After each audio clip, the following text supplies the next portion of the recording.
Buddy, hope you're well. Just going to walk you through the recommended sales stages whenever you're entering a lead enters your sales process. So I've broken it down here in terms of just to give you a bit of an idea. This from left to right is where we're going to go. And this kind of starts from when we get the lead and everything we need to do after that.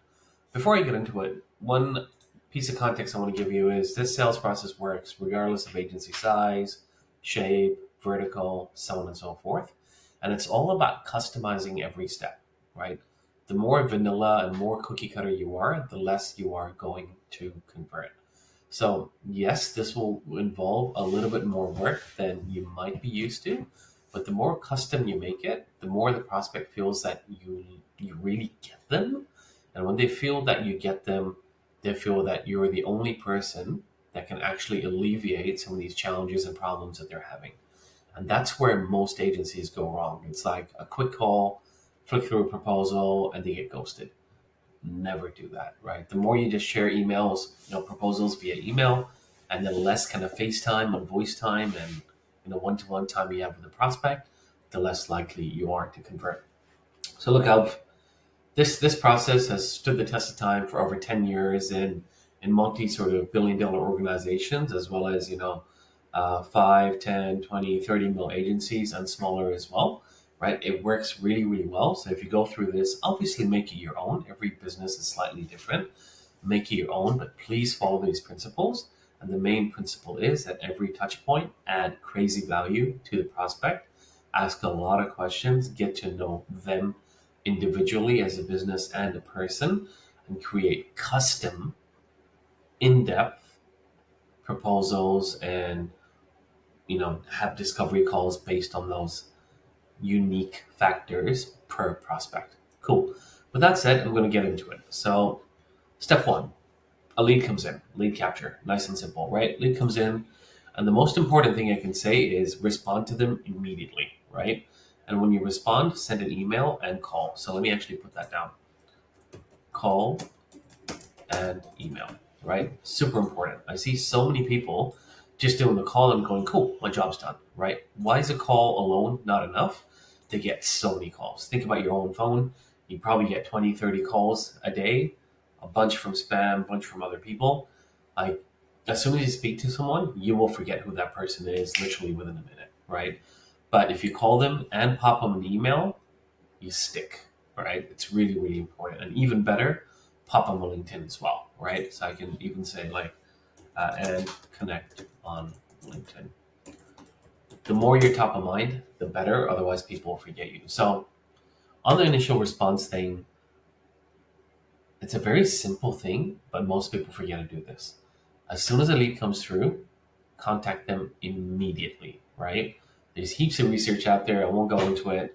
Like, those who respond within 5 minutes are most likely to win the deal. First responder, massive chance of winning the deal, right?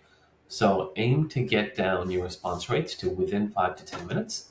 And when you respond to them, add some credibility and value as well, which I'll show you in a later video in terms of some templates. Cool. So lead comes in, you respond to them immediately, call them, email them, and connect with them on LinkedIn. If you call them and speak to them, great. If you call them, you miss them, email them. If you call them and speak to them, email them anyway, right? It doesn't matter what the outcome of the call is, email them and also connect with them on LinkedIn. 3, this is what I call the pre-discovery call, and it kind of goes in tandem with step 2 as well, right? So when you actually connect with them on the call, ask them a few quick fire questions, but set the preface that, hey, I'd love to get to know more about your business to get the feel for whether or not we might be the best fit for you. So, like, throw the elephant in the room straight away, because in their mind, they're here to qualify you. Instead, you flip it a little bit, right?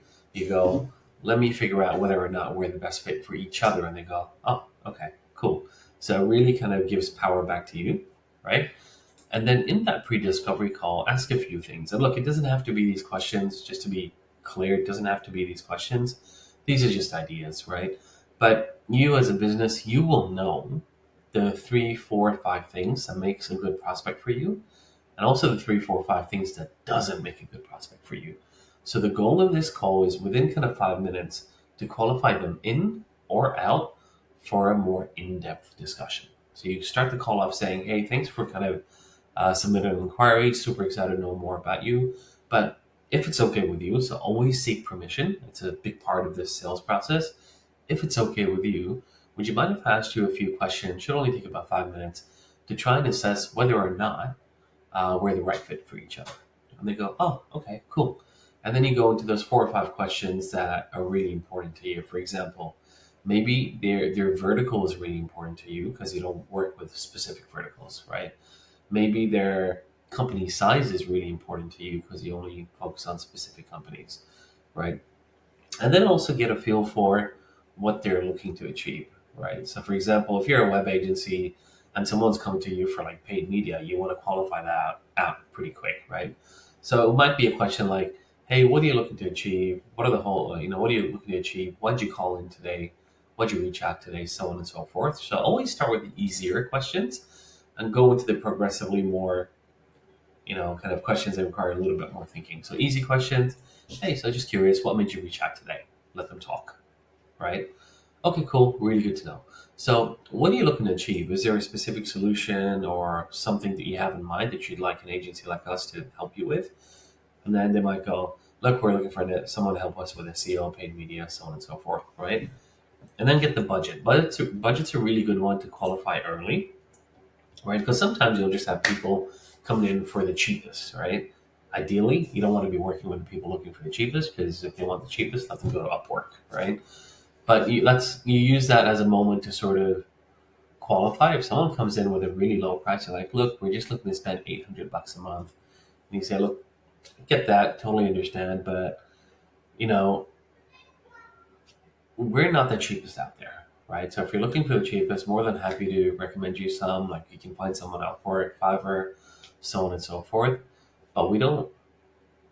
The clients who work with us don't come to us because we're the cheapest. Come to us because we get outcomes, right? I've worked with a lot of clients who've gone with the cheapest first. They got burned quite bad, and then they eventually came to us. So, look, if you really want someone that knows the space, really understands your industry, look, we've worked with clients like A, B, and C in the past as well, and we've delivered these sort of results, say 300% increase in conversions, or turned around a website in 6 weeks, whatever it is. And at a high level, I feel fairly confident that we can do it for you as well. But that's not going to come with the cheapest, right? So at this stage, I would love to ask you, like, is price the only thing that you're after, or is there other considerations as well? That's where you kind of flip it on them, and they go, "Ah, interesting."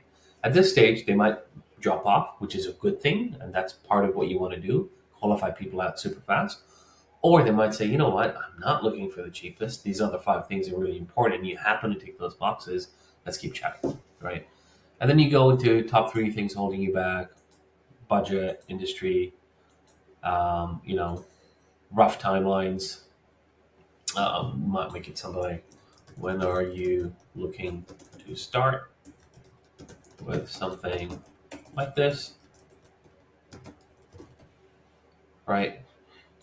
And then based on that discussion, you qualify them in or out, and then you book a discovery call if you've actually qualified them in. So, what's the difference between a pre discovery and a discovery call? It's just the duration, right? Pre discovery is qualify in, qualify out is a main goal. Ask the 45 questions that are most important for you to be able to assess that. They might be a good fit and you have experience in the field and they have the right budget, so on and so forth. And then you book in this next call. Why do we split these two? Technically, you can combine both, right? But often you'll find that as soon as a lead comes in, they don't have 30 minutes to chat with you, right? But they could probably spare you a quick 5 minutes and you can leave a good impression in those 5 minutes and say, "Hey, look, would love to book in a time with you to further assess where we can help, where we can't help." And I'm going to be, totally upfront with you. And look, if we're not the best person to help, I'll connect you with someone who can, right? So that's what I do. I'd quickly book in a follow up call, which is a discovery call. And that's going to be like in depth. This is where you want to go. And this is where it's really important. The more you get them to talk, the more you understand what makes them tick, their business, their unique circumstances, the better pitch you'll be able to make in step 6. So spend a good 30 to 45 minutes on this call, right? You'll notice I skipped one stage. You don't have to do this, but depending on your vertical or agency focus, you might decide to do this. What I do personally is when I speak to someone real quickly, I'll send them like a bit of a discovery questionnaire, right? I might even just do this. This piece, I'll send it to them in writing, right? Sometimes. In your case, I would generally recommend that don't do that. Do it over the phone, right? So have these questions and then say, look, I'd love to know more about your business, and kind of put these questions in here, right? And then send it out through to them on Google Doc or something like that. And then on the discovery call, you'll just go further into the context because you've had some more time to think about it. But you don't have to do that. Completely optional. I like to do this because it gives me a sense of how serious the prospect is. If they fill it out, I'm like, cool, they're engaged. If they don't, it was just like a spur of the moment thing. I'll try to follow them up a couple of times, and I'll decide to let it go if I feel like it's not, the ideal prospect for me. Cool. But yeah, nope, this is optional. Let me put that down. Right. And then let's say you skip this stage and you go into the discovery call. Again, this is super important. Again, just as I mentioned before, seek permission. Tell them why you're doing what you're doing, why you're doing what you're doing. I really want to know more about your business, the nuances. The more I know about your business, the more I can let you know where the right fit for you as a potential partner, and where we can help and where we can't help. So I'm going to ask you a whole bunch of questions to help me with that. And you'd say something like, look, I'm a big believer in understanding the business as a whole so that we can figure out what levers we can pull to help your holistic growth, that sort of stuff, right? And then go through a whole bunch of questions. I've got a separate document there as well attached to this video where many questions that you can ask, but the main goal is to understand your business in a lot of detail. And all the specific insights and ammo will help you fill out the $1 million sales deck template, which we'll cover separately. So once you've done that, add general notes and observations, and also confirm next steps with them on the call, right? Which is booking a meeting for this one. Just say, hey, look, this is amazing. What I'm going to do is over the next kind of day or two, I'm going to take all the information you've provided me and come up with a highly custom proposition in terms of where I feel you need to be focusing to get your quickest wins. We've worked with a lot of companies that look similar, and we've gotten them incredible results, and name drop a few clients and kind of results as well. And we'd love to see whether we can do it for you as well. But give me some time. I'm a big believer in kind of being upfront. Like if I think we can help, I'll tell you. If I don't think we're the best person to help, I'll tell you that as well. So give me a little bit of time to take all this, digest it, put together something custom for you, and let's lock in a time for me to walk you through it, right? And then when you say that, go ahead and lock in this time, right? To do the pitch, essentially. The pitch is going to be an hour, right? So this is 30 to 45 minutes. So think about all the time you've spent with them. You've spent time with them here to connect, like one-to-one. You've spent time with them here to connect again, one-to-one. What are you shown through this process? That you care. Majority of salespeople don't do this. It's just like vendor will call them. They'll be like, cool, what do you want? Okay, cool. Let me send through a proposal. Done. Zero care factors, super vanilla, super cookie cutter. And that's where people get burnt, right? They just feel like you don't care. So the more you care, the more you win. Long story short. And then in the pitch, one thing to emphasize is look, never, ever, ever, ever email a proposal to a prospect without walking them through it. You'll lose that deal. Like 90% of the time, you'll lose that deal, right? Because the context you can provide one-to-one or face-to-face is literally 100 times better, well, 100 times more impactful than someone reading some slides, right? And they're just not going to have the context, right? So please never just send it to them. Pitch them first, live. So take all this, put together an amazing sort of presentation that's custom. Yeah, it's going to take you 3 to 4 hours maybe, but it's well worth it because instead of you having to send out 50 proposals and be ghosted, you might have to send out only 10 and win 7 of them and make 3 times more money than you are right now in terms of wins, right? The more custom it is, the more you'll win. Like there's no doubt about it, right? And walk them through it. So use a $1 million sales deck template, which I'll share in this video as well, and then pitch to them one-to-one first, and then email to the prospect with a nice follow-up email. Cool. And then once you've done that, that's the majority of the sales process. After this, it's just follow-ups. So I've got a separate module on follow-up, so please check that out as well in terms of how to follow up. But long story short, always add value when following up, right?